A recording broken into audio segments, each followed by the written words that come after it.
Can you see the slide? Yes, sir. Can, right? Yeah. Okay. All right. Okay. So basically, for the previous weeks, you have learned about shape grammar and then about the basic principles of shape grammar, how to create rules, uh, the what addition and subtraction rules, 2D shape grammar, 3D shape grammar, things like that. Okay, so basically the concept is quite simple. So you have learned the concept, right? So actually, I think I've mentioned this earlier during the first week.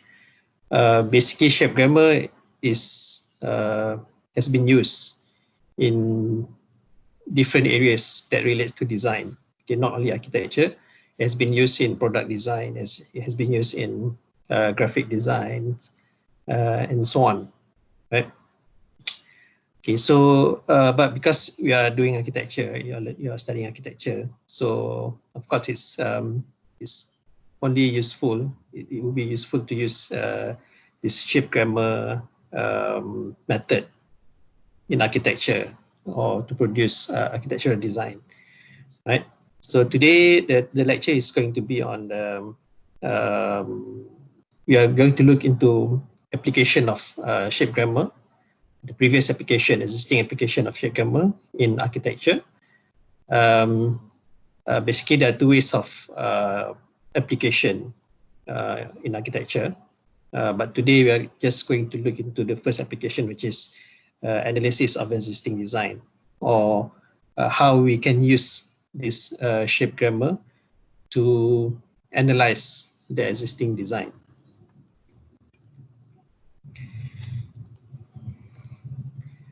Okay, as I mentioned, there are two ways of how we can use shape grammar application in architecture. Right? The first one is to analyze existing design, which I'm going to explain today, and the other one is to produce original design. Okay, so basically, to analyze existing design means the design is already there. It might be designed by famous architect. It might be designed by anyone else, right? So you are not the one who designed that building. Okay, basically, you just take an existing building, and then you look into uh, the organization of shapes in that particular design. Okay, and then you try to use shape grammar to make connection between the shapes. So and then so basically that's how you analyze the existing design. The other one is to produce original design. Basically, it's just like what you have done in the exercises. Okay, you come up with your own rules or set of rules, right? It can be just one rule, or it can be two or three rules. Doesn't matter. And then from that rules that you just created, you produce several design alternatives. Okay, so basically that's the purpose of shape grammar. Okay, so to analyze existing design, basically after you have analyzed design and then after you already understand how the shapes are connected, how the relationship of different shapes in the design. After you understand that, you need to translate that into rules. No?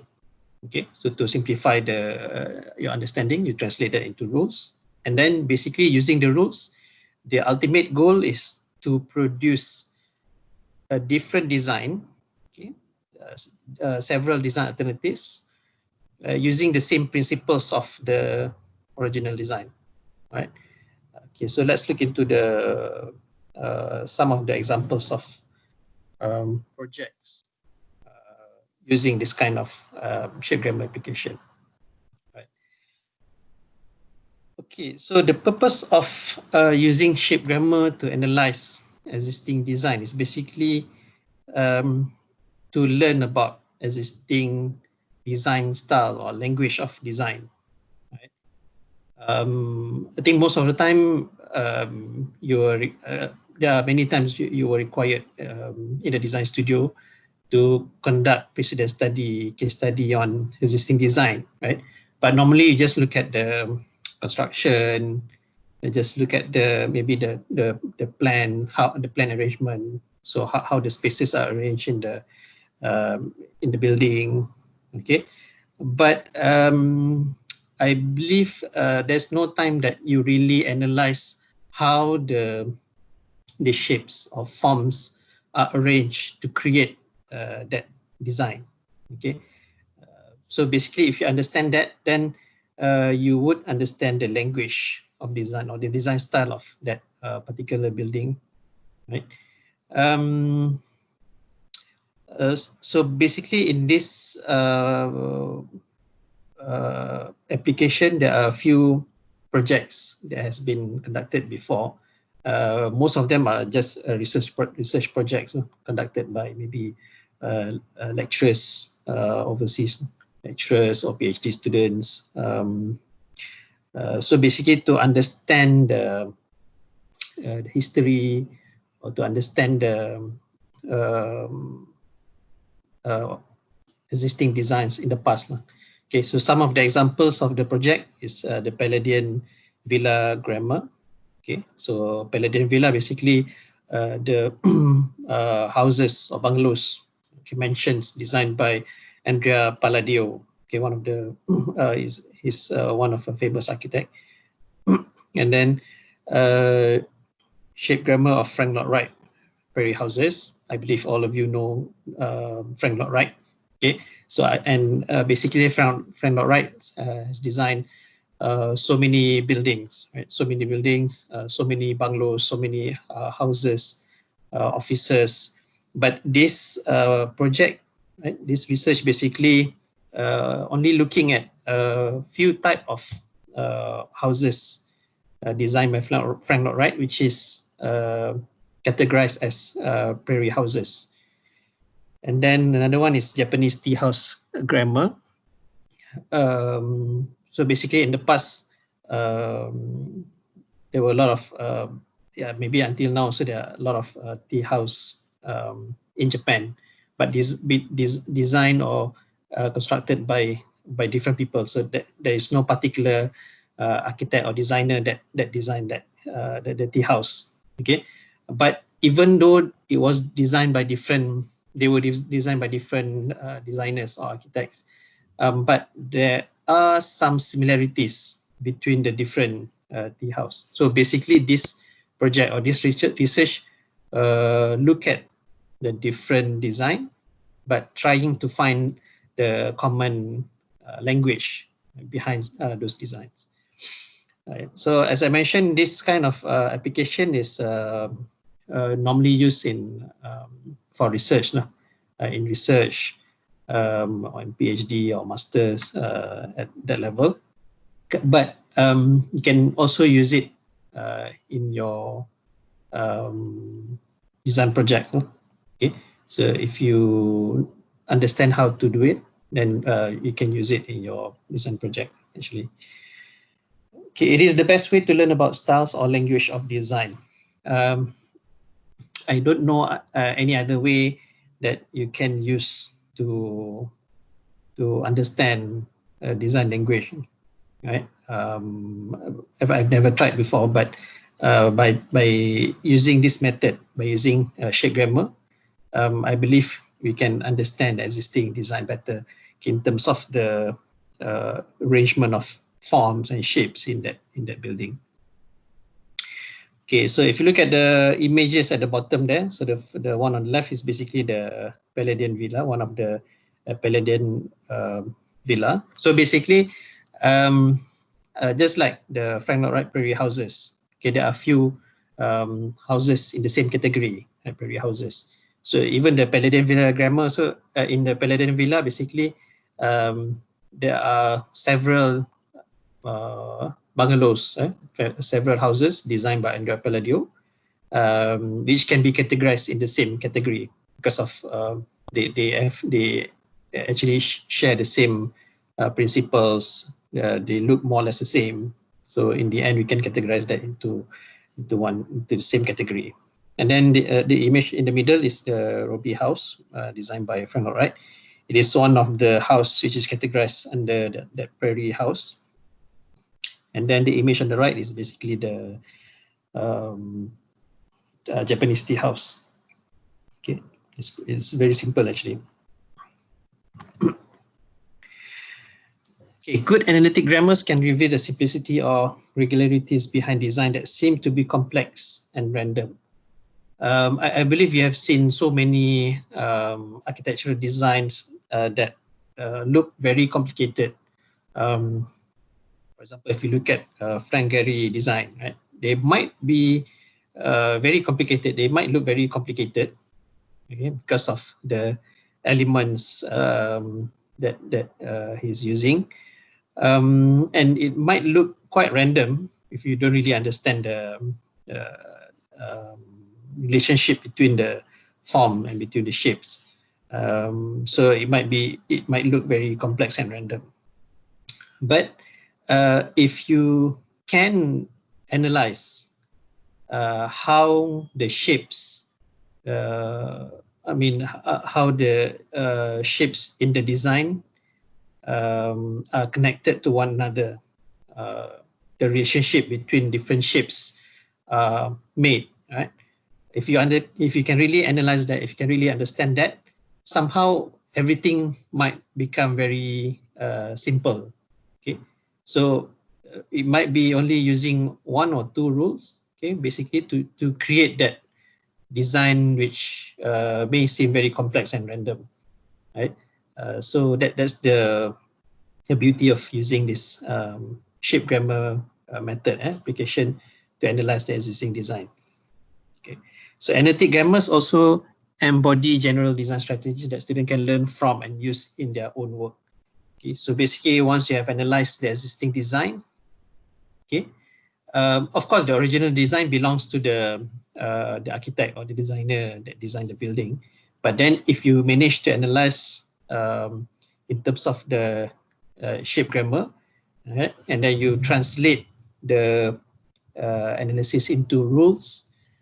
So basically, the rules are yours, right? So you can use the rules to create different design that might look similar. I mean, meaning that you are not actually plagiarizing. You're not really copying the design, right? the original design altogether. But you only use the same principle, same language, same style as the existing design, as the original design, but to create your own. Okay. So normally, as a student, even last time, so I did the same thing.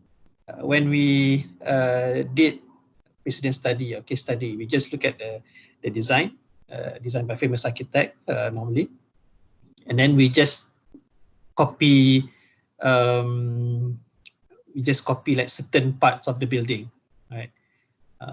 So we don't really learn about the style, right? We don't really apply the same style, but we just copy straight away, right, from the original design, and then we put it in our design. And then to make things worse, basically, you take another precedent study, you take another case study, and then you copy a different component from a different design, and then you put into your design.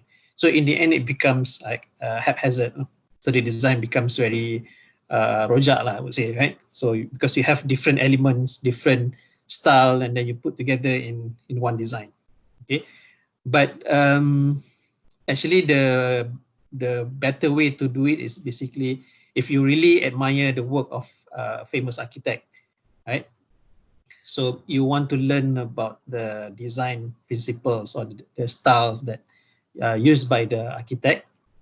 Okay, so basically this is the way, right? So you analyze the design in terms of how the shapes are created, okay, how the shapes are arranged, how the forms are arranged to create such beautiful design, right? And then after you understand that principles, okay, you translate that into shape rules, and you use that shape rules to create your own design. Okay, which may look similar to the original design, but not copying it, right? So I hope you understand that. Okay, there are a few common design strategies when we use shape grammar to analyze the existing design, or what we call as analytic grammars. Okay, basically, it's just shape grammar, but because we used shape grammar to analyze the existing design, so I just term it as analytic grammars. Okay. Okay, the first one is based on abstract grid or party. Okay, spaces are defined within the grid, and then finer details are added within these spaces. Okay, bear in mind, you need to remember that the design is already there. Okay, so the design is already there, but from the analysis, normally if you look at the floor plan, okay, if you look at the floor plan of the existing design or existing building, you can somehow see, especially if the design was produced using grid, using grid lines. So you can obviously see it from the plan in terms of the arrangement of spaces. So they are arranged in, on grid lines. You can see the grids basically, right? And then basically, if it is designed using grids, you can see the sizes of the spaces, the width are similar, okay, and things like that. And then you can see obviously the column position of columns. Then you might say that it is designed based on grid lines. Okay, so in the past there were a few projects or research conducted which was done in this manner. The first one is the Palladian grammar, then the Japanese tea room grammar, and Yingzhou Feishi grammar. I can't remember what that was. I'm not sure whether it's a building or it's just ornamentation of Chinese ornamentation in the traditional building. I can't remember. Right. So at the bottom there is basically, even though it is named as grid, okay, grid or party, it can comes in different form, right? So when we say grid, don't restrict your mind that it has to be vertical and horizontal lines only, like the one on the left. Okay, it can be diagonal, right? Like the second image, or it can be in terms of like beehive, something like that. Or the grid can be more in a more abstract form, right? But if you just imagine, if you look at the grid, abstract grid on the right, and the fourth image on the right,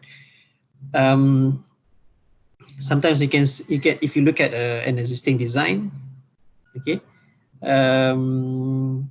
perhaps you can maybe if you imagine, let's say Zaha Hadid's design, okay, perhaps you can use that grids to justify, to analyze Zaha Hadid's design, okay, because if you can imagine Zaha Hadid's design, they look more or less like the image on the right.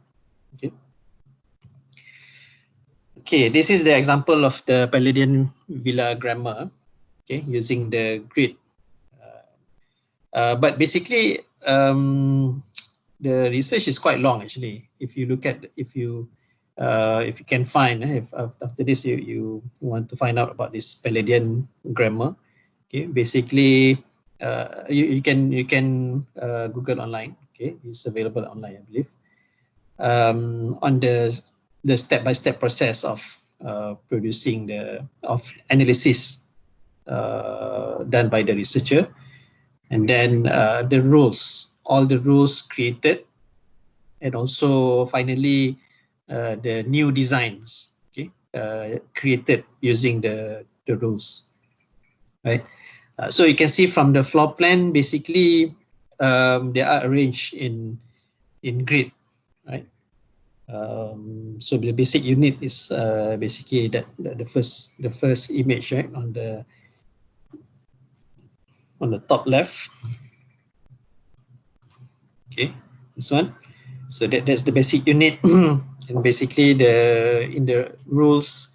But this is not the rules itself. No? So basically, this is showing the transformation already, right? So like what I've shown earlier, when you write the rules, basically you need to draw the original shape, arrow pointing from left to right, and then on the right is basically the transform shape, right? But basically what shown in this image is basically the transform image, right? So it's not the rules itself. So basically this is the transform shape. Right?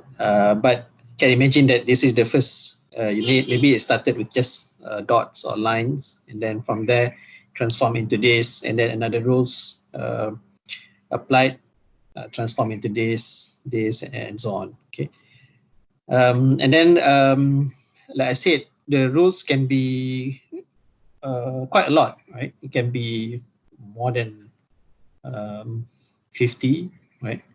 In this kind of in this kind of application, because to really understand the existing design, it needs a lot of rules. Okay.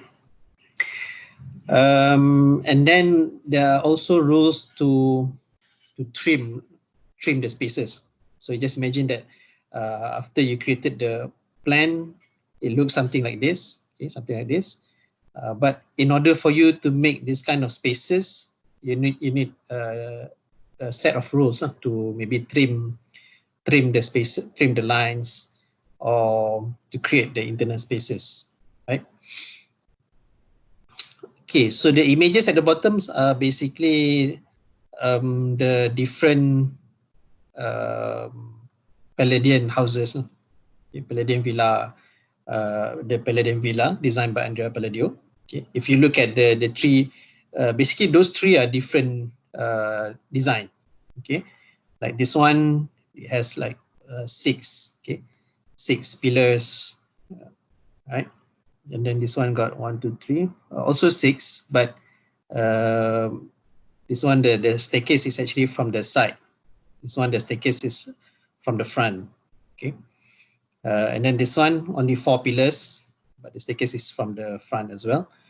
You can see the similarities even on top of the roof. Right? You can see that I don't know, those are like statues, right, at the corner of the roof. Okay, so you can see the similarities between the different design, right? So what happened during the process, the research, or in the project?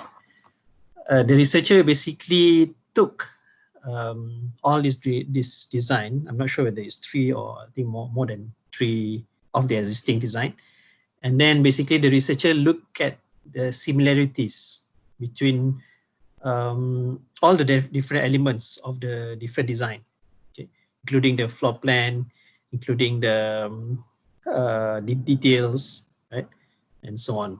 But I can't remember whether this grammar basically only look at the plan or everything else. Okay, but if you are using shape grammar to analyze an existing design, you can use it to analyze the plan as well as the details, the ornamentation, and so on. Okay, the Japanese tea room grammar. I think this one got like 50 or 80 rules, can't remember. But basically the analysis is based on these grids, right? So I believe the grids come in this specific size. I can't remember, because if you know like Japanese design, traditional houses, normally traditional houses, normally they use tatami mat. Okay, the size, because tatami mat actually comes in standard size. You can see from this image in the middle here. So these are the tatami mat. So it comes in standard width, right? But the length, I believe they have several different length for the tatami mat, but the width are similar. So it is a similar concept as IBS lah, I would say, right? So IBS, we have the floor panel. So it comes in standard size. And basically when you create the design, you try to fit in that, I mean that the plan should be able to fit that size, the width of the mat. Okay, so here basically the width should be equivalent to 4 tatami mat, right? Something like that. So that's why I believe that the grid is actually according to the one is the size of the tatami mat. Okay. And then I think in this research, the researcher basically took again, basically the process is the same. Okay, so when you use shape grammar to analyze existing design, the process is actually the same. So you take the existing design. Okay, it can be if let's say in the example of this Palladian grammar, Frank Lloyd Wright Prairie houses, Japanese tea room grammar. So basically there are several design in the same style. Okay, several existing building design in the same style. So basically the researcher took all this different existing design, tried to find similarities between the design, and then from there try to make connection. I mean, from the analysis, try to make connection between the different design, find similarities, and then analyze, look at for each of the existing design, the researcher basically look at how the spaces were arranged, and then in the end transform the analysis into shape rules. Okay, basically the process is the same, right? So even if later on I'm going to show you another example where there's only one design, based on one design, it's the same. Okay, looking at that one design, try to understand the relationship between the shapes in the design, and then transform it into shape rules, right? And the ultimate goal of this exercise is to produce different design. Okay, to produce several new design in the same style. Okay. Right. So basically, in this Japanese tea room, so it's the same. The researcher basically found out that there are similar elements in all the different tea room. Okay, there's a place to something like the kitchen lah, right? To boil the water, and then there's a place to serve the drink. So things like that. Okay, but some tea rooms are bigger than other. So basically, the researcher look into all these different elements. Okay, so this is also available online if you are interested to find out about this research. Okay, another strategy is using subdivision as the basis for design. Okay, so the first one based on grid lines, meaning that the spaces normally the spaces are more squarish or rectangular in shape. Okay, so it's more organized, more formal shapes. But when you use subdivision as the basis for design, it is actually more restricted. Okay, normally used when the design have the same regular boundary. Okay, so maybe the design only restricted to a square shape. So the boundary of design is square shape. So the pattern is actually inside that boundary, inside that square shape or round shape or whatever shape you name it. All right. So in this application, basically a lot of project were conducted not on architectural design actually, but on certain elements of a building. For example, like or maybe an object. For example, like the ice-ray grammar. So this ice-ray grammar is basically looking into like traditional Chinese lattice design. Okay, lattice design can be found above window, window or door of a traditional Chinese houses. And then the second one is Applewhite chair back. So I can say that this is something like a product design, furniture design basically. Okay, so it is used. I mean the Shade grammar was used to analyze the design of a chair back. Okay, the backrest of a chair that belongs to the same style, which is the Applewhite style. And the Caesar grammar, I think this is a house designed by Alvaro Caesar, but I don't really have a lot of information on this. Okay, this is the Ice-Ray grammar.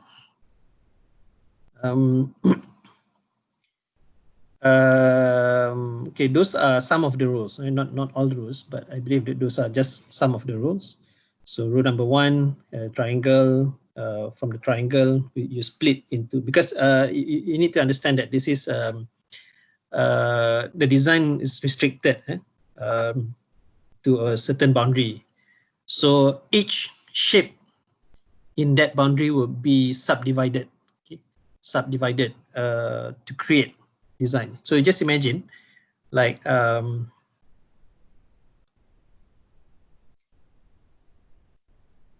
say in this Ice-Ray grammar, so the boundary is actually this square, right? So this square like this, okay. And then let's say the first rule, one of the rules states that when you have a square, you need to subdivide. Okay, subdivide like that. Okay, and then when you have that kind of shape, you subdivide again into maybe one is just like that. Okay, one is something like this. Okay, so these are two different rules. And then now you have the triangle, and then you look at this one, this rule. When you have triangle, you subdivide that triangle into something like this.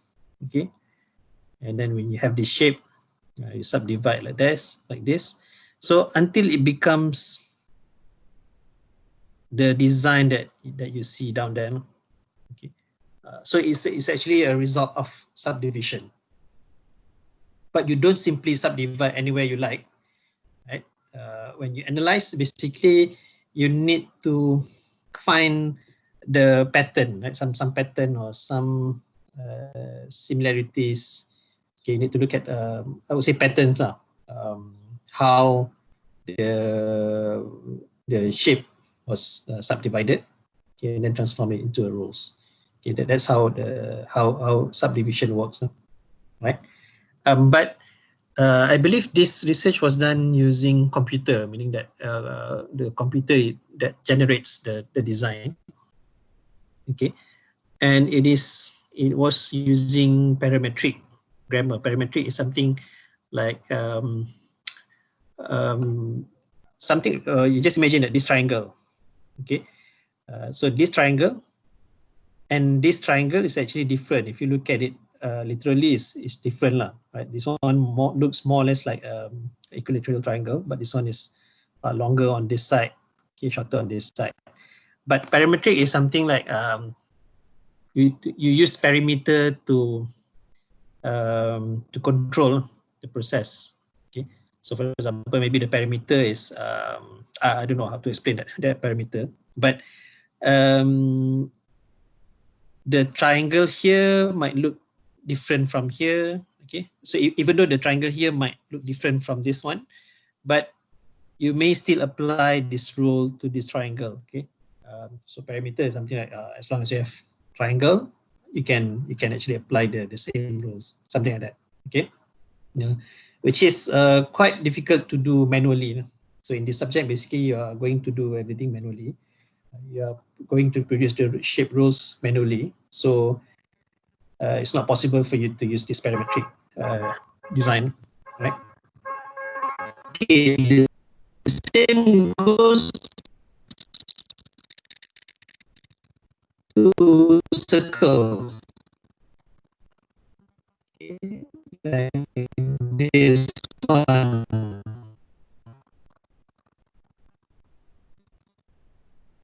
So can start with the circle.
Hello.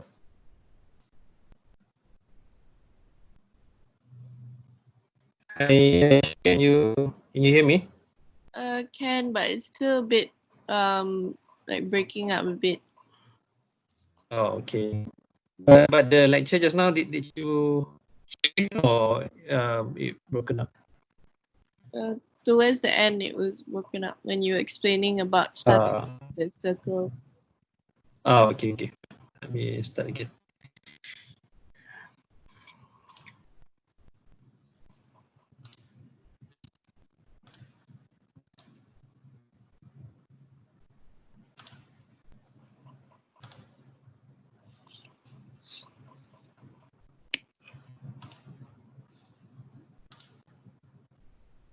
Oops.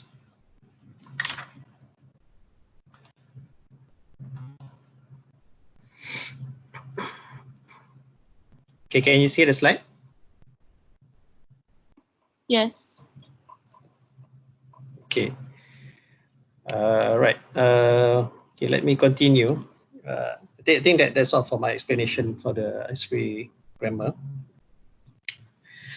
Okay, the next one is the Hepplewhite chair back design. Like I said, basically this shape grammar was used to understand the design of the backrest, okay, of a chair. And this chair, basically, we categorize it under Hepplewhite because it's designed by, I think, George Hepplewhite, the name of the designer. Okay, so basically all the chairs designed by Hepplewhite is categorized under the same category. So basically, the researcher took several designs that belongs to the same style, right? So if you look at the images at the bottom there, those are the Hepplewhite chair. I believe this is maybe during the Victorian era or something, right?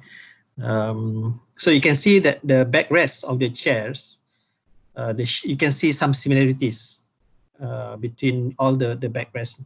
So the shape of the backrest is actually some kind of shield, right? The shape of a shield.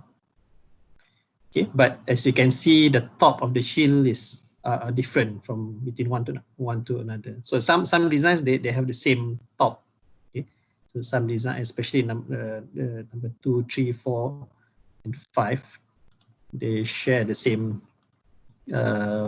design. So this part here, right, they look more or less the same. Only for the first one is different. Okay, so basically the designer, the researcher analyzed this different design and come up with the rules Okay, but again, this is also using parametric grammar. Okay, using computer to produce the rules. Okay, so the researcher basically set certain parameters to, I mean, in the application of rules. Right? I don't have the images of the list of rules. Okay, but it is something like this. Right? Maybe it's a bit difficult to understand because it's used computer. Okay. All right. The third one is to use additive process. Some designs, some architectural designs especially, use additive process to create the form or the spaces. Okay. So useful when designed in the language have irregular or diverse kind of boundary. Okay. Basically, there's no boundary. So they are not similar to one another in terms of the form, overall form. Okay. Designs are generated beginning with one part. Sometimes we call it the core, okay, the core of the design, to which other parts are successively added. Okay. So this kind of design basically started with a core or a center, and then basically the shapes are added, okay, from that particular point. There are several designs, including the one that I did for my research, using this technique. Okay, the first one is the Perry houses grammar, right? The Frank Lloyd Wright Perry houses. Queen Anne grammar. I can't remember who's the architect for Queen Anne houses. And then Turkish houses grammar. Okay. So for the Prairie houses grammar, basically the researcher took, I can't remember, 11 or 12 existing designs that belongs to this category, that belongs to the Prairie houses style, all designed by Frank Lloyd Wright. Okay. As you can see from the images, basically shows only 3 of the houses. Okay.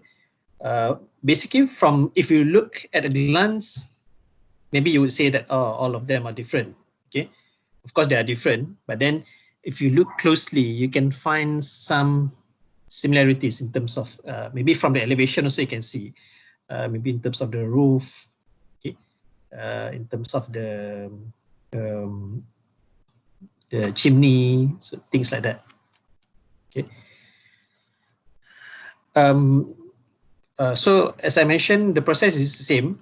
Okay, the researcher basically analyze all these different designs and then try to find similarities between the design, and then the analysis then transform into shape rules.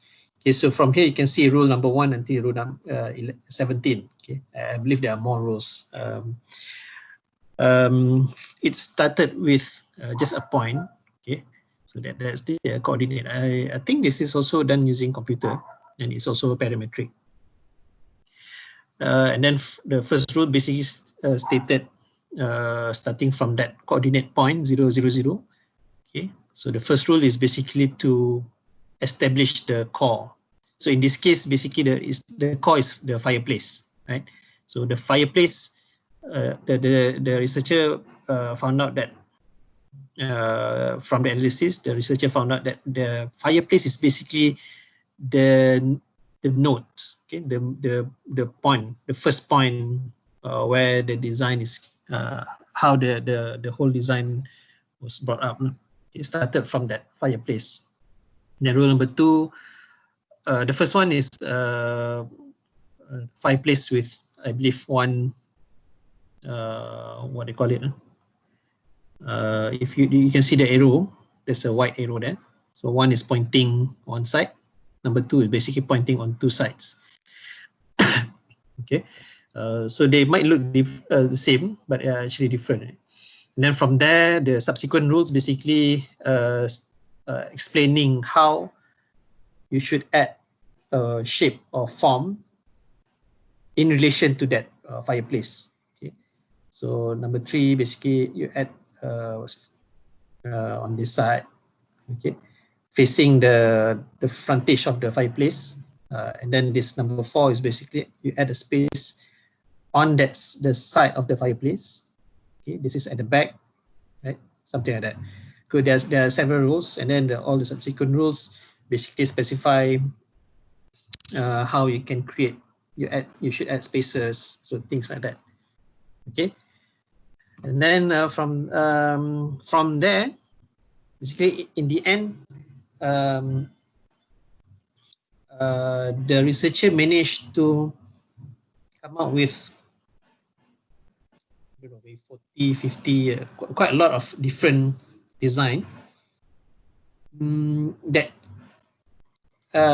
carries the same style as the original Prairie House. There are new designs. Actually, there are new designs that has never been produced by Frank Lloyd Wright himself. Okay, but the designs were produced by the researcher using this shape grammar. Okay, originally only 11 design that belongs to the Prairie Houses, but after applying the rules, after analyzing the existing design, and then after producing the rules, after applying the rules, so the designer can come up with more designs, okay, even more than what Frank Lloyd Wright has done before, okay, in the same style. Okay,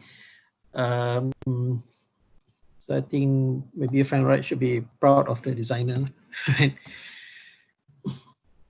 Okay, same goes to Queen Anne Houses grammar. The researcher took several different designs. Can't remember how many, right? And then from the design, you can see, from the images, you can see like some commonalities, some similarities between the different design, right? So basically, the researcher analyzed the floor plans. I believe he also analyzed the ornamentation part, right? So there are basically quite a number of rules.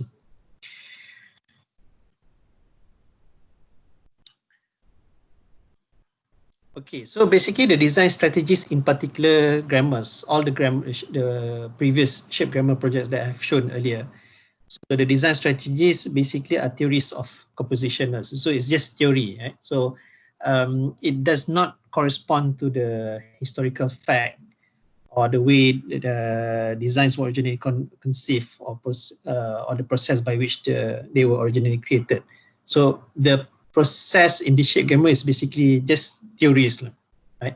So maybe in the first place, when Frank Lloyd Wright designed the Prairie Houses, he simply put the spaces anywhere, but of course there would be some strategies adopted by Frank Lloyd Wright in producing the Prairie Houses. Okay, but based on the analysis by the researcher, okay, so basically the researcher came up with theories of composition, right? What the researcher believes how the forms or the shapes are composed to create the design or building, right? So it's just theory, right? It doesn't correspond to the history, the original history of the building itself. Okay, so basically just to understand an existing design based on observation, okay, based on the researcher's own observation, okay, on how he predicted, or on how he looked at the relationship of shapes in the existing design, and then he translate that into rules, and from rules he used the rules to create new design, right? So basically that's all about it, right? So it doesn't relate to the original history behind the design itself. Okay, so now let's look at the one that I did for my research. Okay, so last time when I studied architecture, I did 3 years of diploma, and then after that 3 years of bachelor's of architecture. But my bachelor of architecture last time was equivalent to part 2, equivalent to your master of architecture right now. Okay, but in previous time, to become a lecturer, you need to do your master, right? So that's how I did this research. Okay, so this research was done for my master. okay, which I came up with the title of the research for master is Shape Grammar of Rodinara Residence, right? So basically, as you know, this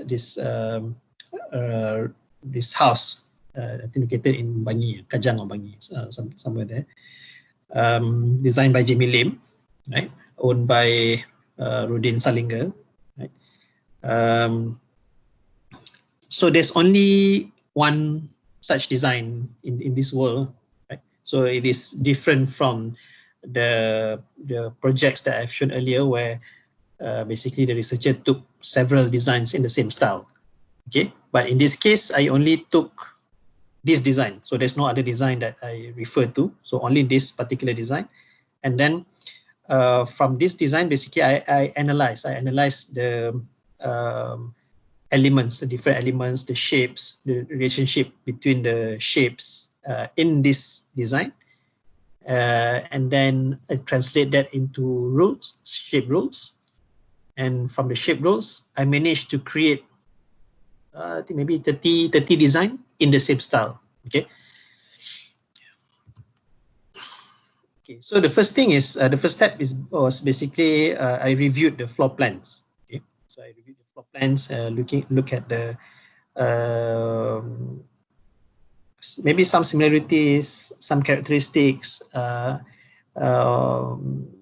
the main shapes, okay, used in this design, right? Then from there, yeah. So basically, first is just review the existing design. Just look at all the different parts of the design. Then the second step is then analyze the relationship between the shape and forms in the existing design. Okay. So from there, you can see that I transform it into something like a grid, okay, diagonal grids, which created triangular, equilateral triangles on the floor plan. Right. So basically, those are the position of columns. So you can see from the so that points. So at all the intersection, basically the columns, okay, there are columns, timber columns. Okay, what's unique about this building is even though the shape is unusual, right? But it is what makes it more interesting is the building is constructed using timber. It was constructed using timber. Okay. So you can see the position of columns. Okay, that in the end it creates that triangular shape, equilateral triangle. Okay, and then when you combine the smaller triangles, so the small triangle is A, right? So this is A. So at some parts you may combine the smaller triangles to create a bigger one to create certain areas in the building. Then I analyze the core. The shape of the core is actually hexagon, right? Hexagon shape, which is also made of these small triangles. Okay, so you can see when you combine 6 of the triangles, you can get that. You get that hexagon, and then and also other parts. So I analyze other parts like the roof connection of roof details, roof connection, the core details, things like that. But of course, it takes quite long to do all this analysis. And then after analysis, I establish the shape rules. So in the end, I think I can't remember, I think the total of 50 rules, right? 50 rules based on the analysis of the original design, okay, which involves how I form the main space, okay, how to establish the core, right? This color here is the core, and how I establish the sides, okay, the corner of the house, okay, and then how I transform the veranda, okay, the column pillars, right, and then this set of rules deals with the roof. Okay, if I have this kind of shape, right? So what kind of roof to be used? Okay? If this kind of shape, so this kind of roof we use, and then the corner roofing. Okay, basically everything. Okay, everything relates to the design of the existing building. Okay, and even the details like this. Okay, so if sorry, where is it?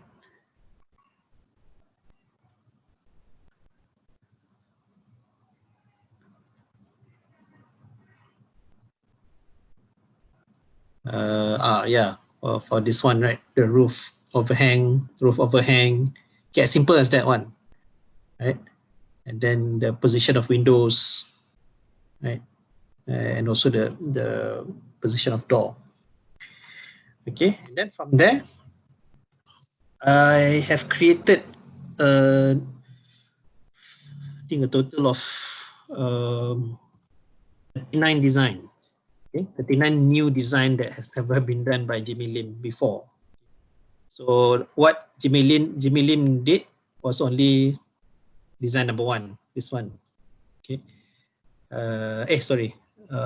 This one, number 2 here, origin of Ruinera. Right. So this is the original design. Okay. But I managed to come up with 38, right? 38 new designs. Okay. So basically, when by right, when you have established all the rules, all the shape rules, when you apply again the rules, you should be able to get back the original design. So if you apply the rules and then suddenly you cannot get back the original design, then I believe that there's something wrong with the rules. Okay, so the rules that you have created based on the analysis should be able to generate back the original design. Okay, like this one. This is design number 2. Okay, but at the same time, you should be able to generate other designs which has never been done before. So these are so if you look at all the designs, they actually look the same. Not to say the same lah. I mean, it has some similarities. Okay? For all the design, it has some similarities between the design. Okay, but yeah, similarities in terms of the roof, okay, the shape of roof, the shape of the floor plan, okay, so things like that. Okay, but they are all different. Okay, so Jimmy Lim cannot claim that, oh, so you copy my design. No, you only design this one, right? But I designed the other, I produced the other designs, right? So when you have something like this, especially if you are, if in the future, if you are a famous architect, right, you want to establish your own style.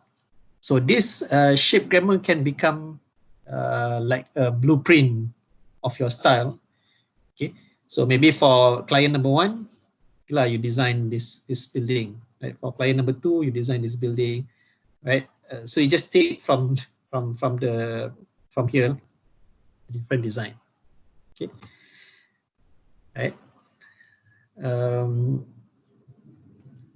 Okay, so all these were done manually in the sense that I only use SketchUp, okay, to produce all these models. So it's not done by computer programming, right?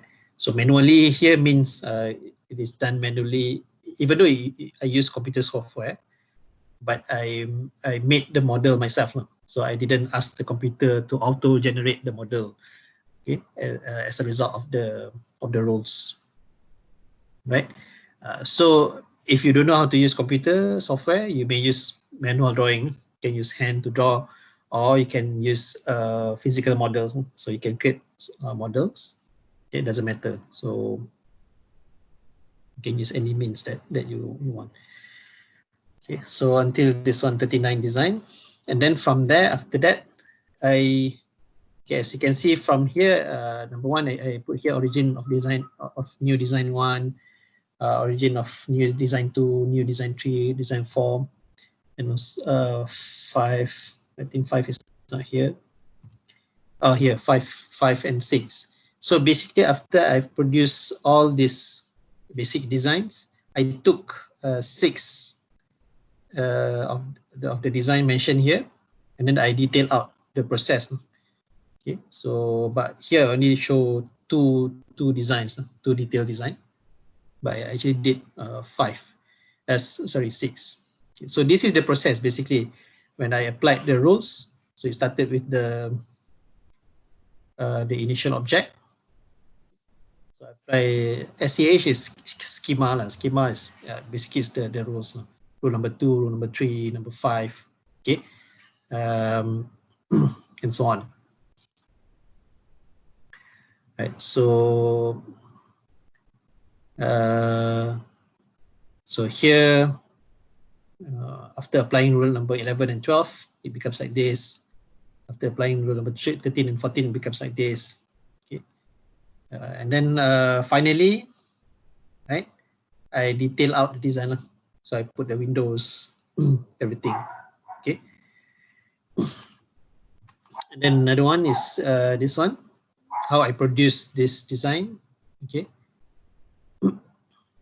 So when I apply the rule in different manner, okay, when we apply the rule in different manner, you will get different result. It's something like this until the end. Then I detail out the designer. Okay. All right. So yeah. Basically, that's all for today's lecture. Any question before I proceed to the project brief? Okay. So basically, for project 1, what you're gonna do is something related to today's topic. But of course, I'm not going to ask you to analyze existing building. Okay. But still, you need to do the analysis part, and then come up with the rules based on the analysis, and then apply the rules to create new design. Okay, so basically that's the process. Any question?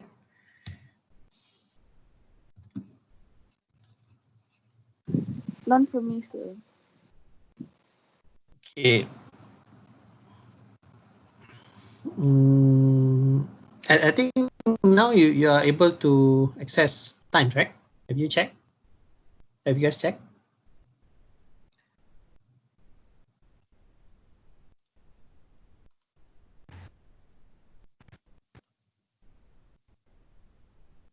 Anyone have checked whether you can access? You can access times. Oh yeah, I can. Yeah. Can, right? Yes. But the information was still was not updated. So later on I will update. And then for the submission of exercise, I'm going to create a submission box in time. So later you just submit everything on time. Okay. All right. So now let me share the brief, the project brief. Okay. You have done the exercises. I think the exercises carries what, 20 marks, 30%. Okay, so this is project 1, a pavilion design grammar. Okay, submission date is on week 10, 28th of October. But you know me, so I mean, if you need more time, you just tell me. As long as you submit, I'm fine with it. Okay. So maximum 2 A3 size PowerPoint, just slides. So you just compose everything in slides. Digital copy and hard copy, no need lah, just digital copy. Okay. Okay, so in this project, you will be exposed to the shape grammar procedure and understanding the underlying language that made up an existing pavilion design. Okay, so just like the examples that I've shown in the lecture, but the examples shown are related to building, existing building, which is more complicated in terms of the spaces. There are a lot of spaces, but what you need to do is basically analyze an existing pavilion, right? So you can just Google online. You can just take a simple pavilion, but what's more important is for you to understand the design principles or the underlying language of design in that original pavilion. Okay. And then once you understand the design principles, you need or design language, so you need to translate that into shape rules that explains the transformation of shape or objects that took place in the design. Okay, so like I mentioned earlier, try to look for some patterns in terms of how the shapes are arranged, how the elements are arranged. Okay, so basically that could be translated into the rules. Right? And then using the newly established rules, you are required to produce several design alternatives of a pavilion in the same style as the original design. Okay, similar to what I've shown in the lecture. Okay, but I only want you to produce 3 designs. Okay, 3 new designs. Right. Okay, the below is the example. The example of original pavilion design. Okay, let's say something like this. You can find on the internet or in magazine or wherever. And then this is the result. But last time I asked the students to produce 5 designs. Okay, so these are the 5 designs, it can be quite similar lah. Basically, from here you can see that the structure inside is triangular shape, right? So basically, I believe this is original work by my previous student, but the student basically just concentrates on the main structure, which is the triangle shape. Okay, so using that the shape rules applied to create this 5 design. Okay. Okay, the objective of this project is to encourage students to closely observe existing design and identify underlying principles that form the design.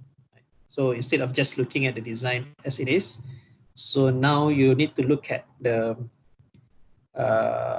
shapes or the forms that created the design.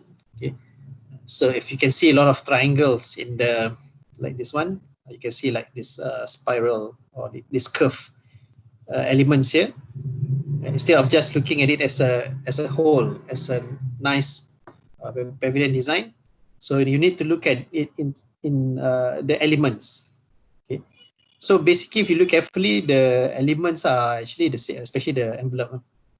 They actually look the same, right? The curve shapes are the same, but you can say that when you apply certain rules, maybe you can start with the longest one. Okay, and maybe if I can draw here.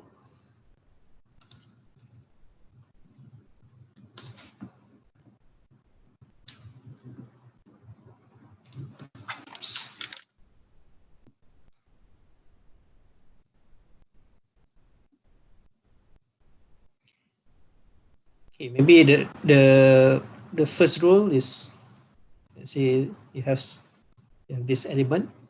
Oops. This element.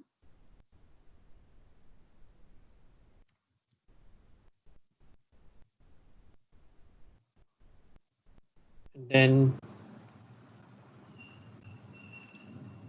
basically this is the original one. You add another one, but at certain degrees, there's certain angle that you tilt the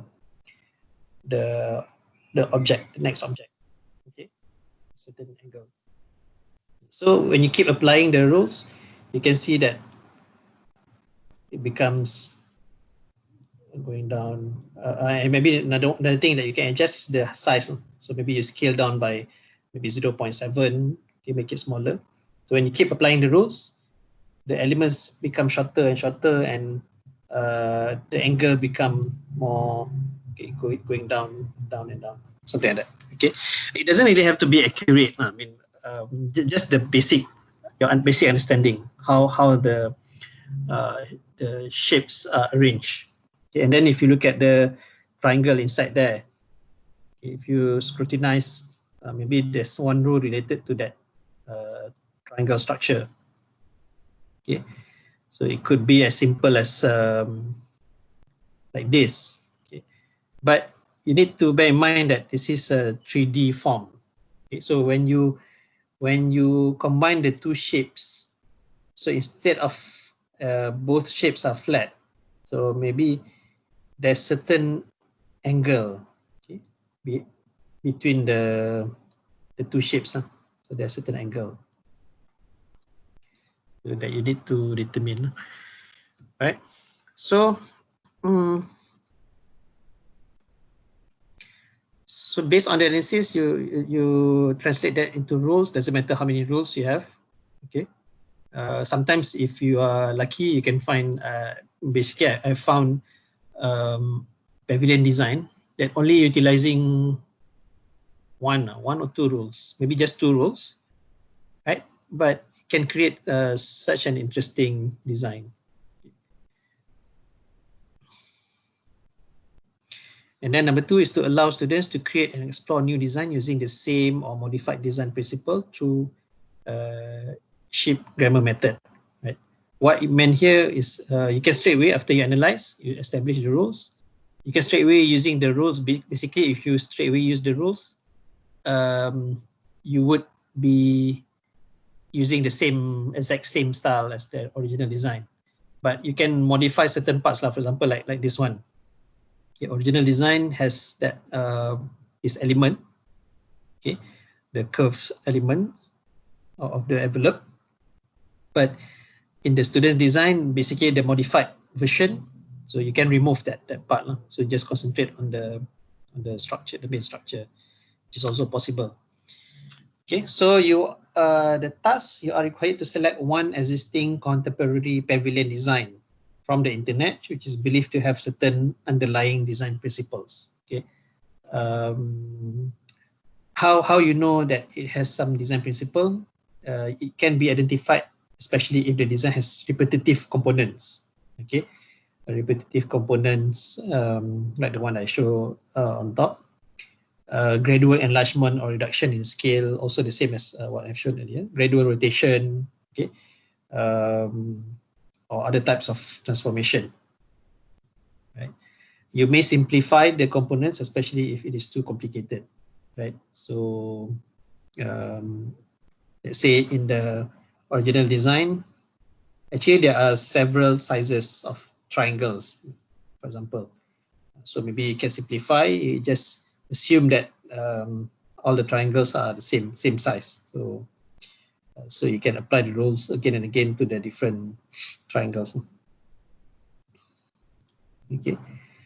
Then study the underlying design principle by analyzing the transformation process within the shapes of the main components, enlargement, rotation, translation, and so on. Translate them into shape rules. So there is no limitation on the number of shape rules that can be created. As I mentioned, it can be just one, it can be 2 or 3, doesn't matter. So, but what's more important is your analysis is correct. So based on the existing design, and you try to understand the existing design and translate that into rules. Okay. Next, produce 3 new pavilion design using the shape rules that have been established. Finally, choose one pavilion design and show the development process of creating it, and include 3D renderings perspective of the final design. Okay, just like what I did for my research now. You created the rules, and then after that, I created like 39 new design. Okay, so in your case, in this case, you just create 3 design, the basic design, that the one that you don't detail it yet, just something like this. Okay, so just 3, and then from these 3, pick one, the one that you think is the most interesting, and that's the only one that you need to show, just like the like what I did here. Okay, the process starting from the initial object. So which rules that you apply, okay, the transformation process until you get to the final design, right? And then include the 3D renderings, perspective images of the new design. Okay, so the submission requirement, the work should be composed in only 2 A3 size PowerPoint slides. Okay, first slide introduction to the original design. Okay, basically just like precedent study. So you put the images images of the existing pavilion design, and then you write a bit about the location, where is it located, who's the designer or architect, materials used in the design, and so on. And then analysis of the shapes of the main components and how they are transformed to create the original design.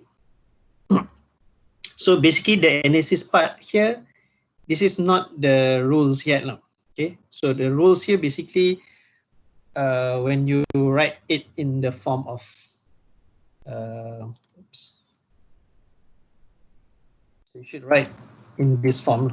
So the initial object, and then let's say something like this.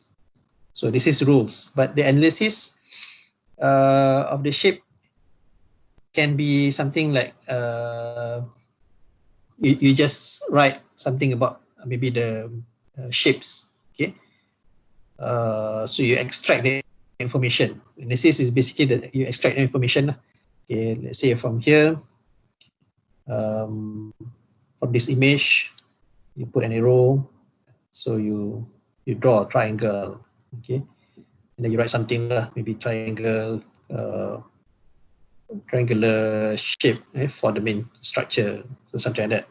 And then you point to this element. Okay, you put an arrow, this shape like this. Okay, so the envelope. Okay, what else? Okay, and then anything that to show that you understand the process. So maybe in this image here, so you can already show here, so it's a triangle. So maybe between these two triangle, what's the angle? Okay, and then between these two envelope elements, okay, what's the difference in sizes? So from there, you can assume the the scale. Okay. Between the longer one and the shorter one, what was the scale? So maybe the shorter one is like 0.7 scale factor of 0.7 from the bigger one, something like that. Okay, so those are analysis. All right. Then from there, so basically the rules might look the same as your analysis. Okay. So first you talk about this triangle. Okay. You translate that into rules. So from the triangle, it becomes like this. Okay. Maybe if there's a certain angle involved, then you put up maybe like 30 degrees. So you need to specifically put that on. And then the second one, this is rule number 1. Rule number 2, this element, okay, you add another one. What was the angle? Okay. What's the angle, and then what's the scale? Okay, something like that. Okay, and rules created based on the above analysis. And then the second slide, straight away on top, we can show the design alternative, 3 different design alternatives. You don't have to show one by one how you create the 3 design, right? Assuming that assume that the rule application is correct. So you apply the rule correctly, and you got that 3 design alternatives. But very basic one, you don't have to render that 3 designs. Then only choose one design from the 3 alternatives. You choose one of the best, okay? One of the best design, and then only for that particular design you need to come out. You need to show the design development process, just like what I did here. Okay, starting from the first point, the initial object, until the final one when you complete the design. And then you need to show 2 renderings of the final design, something like this. Okay, so 2 views lah. If you want to put more, so it doesn't matter. Okay, since you already have the model of the design, so you can Actually, you can put as many perspectives as you want, right? But you need to render, so you need to make it nice. Okay.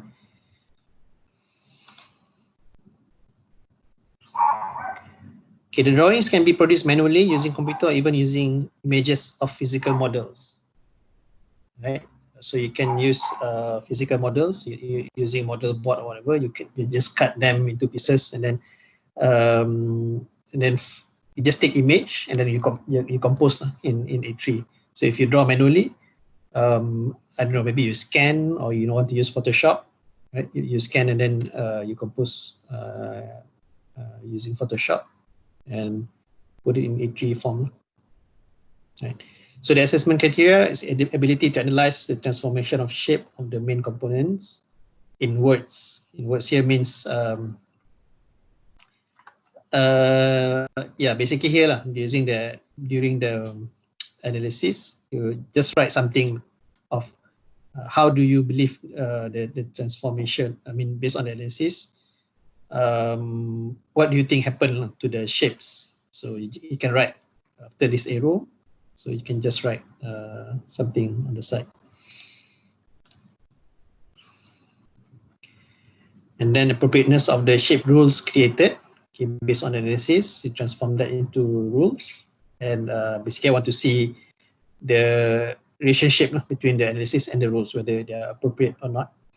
Variety of pavilion design produced with correct application of rules. Right? If you just produce the design, but then all the designs, the application of rules are wrong, then you might not get high marks. What's more important is for you to correctly apply the rules, right, and then get the right result. Okay. And then final design, appropriate application of rules and sufficiency of rendering. Okay, it's quite straightforward. And the quality of presentation, basically how you compose that 2 A3 sheets. Okay, so this is the assessment rubrics. So you can look at it later on. References. And that's it. Okay, any question about the brief? Or maybe anything that you still don't understand about today's lecture? Or about the task that you need to do? Anyone?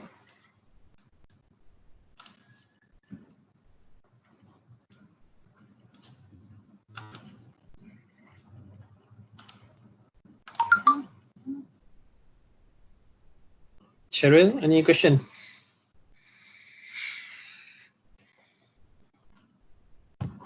I don't have any questions, sir. Okay. Amy?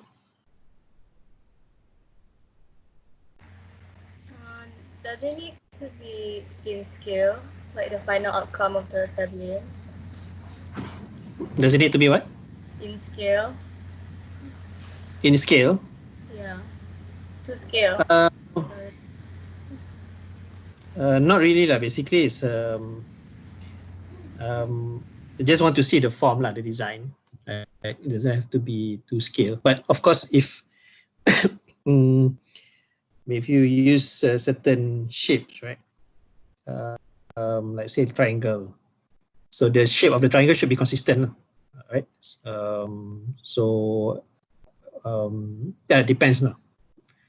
But it might not be, for example, like the triangle says the scale is like 1 to 50, like that. Doesn't really matter.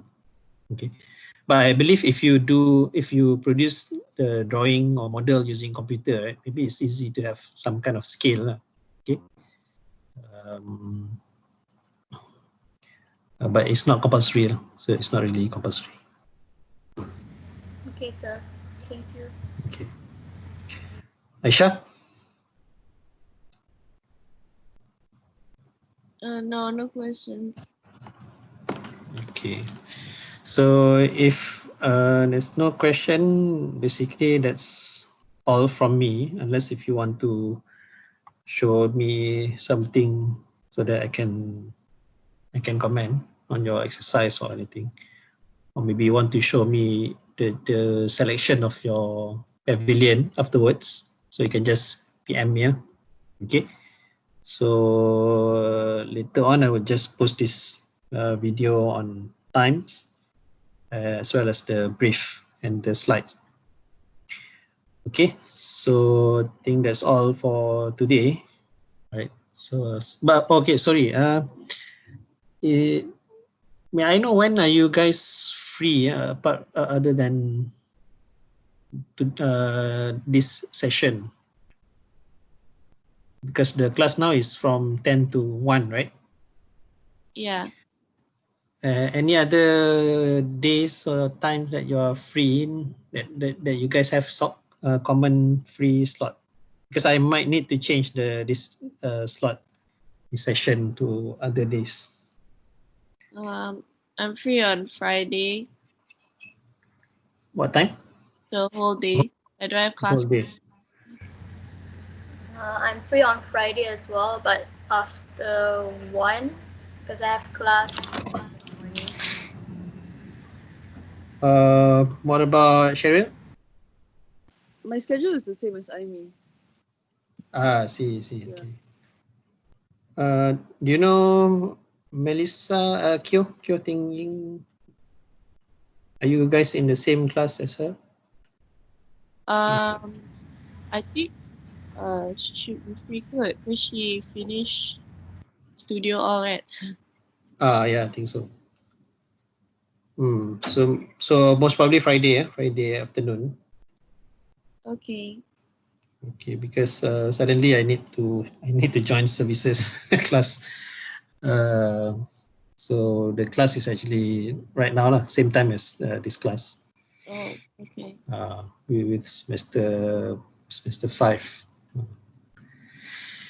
Okay, so maybe I'll let you know for next week.